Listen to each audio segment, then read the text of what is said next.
Hello, this is Wesley.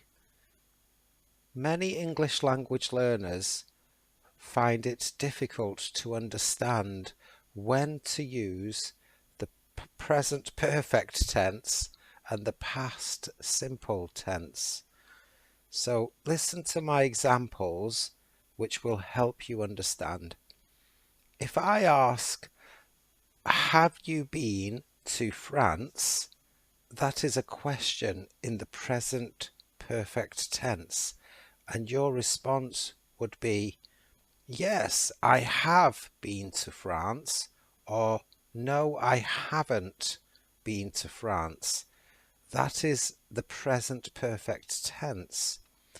Now, if I ask, when did you go to France? Then you should use the past simple tense and say, I went to France last year. Here's another example. If I asked you, have you spoken to the professor?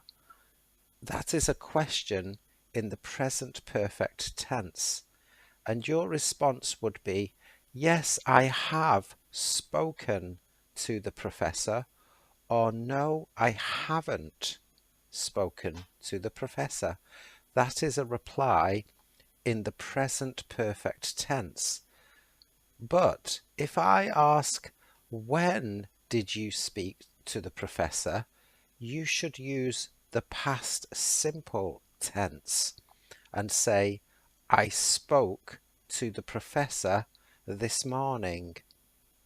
Have a think about that and feel free to send any questions in the comments section, and I will be happy to reply.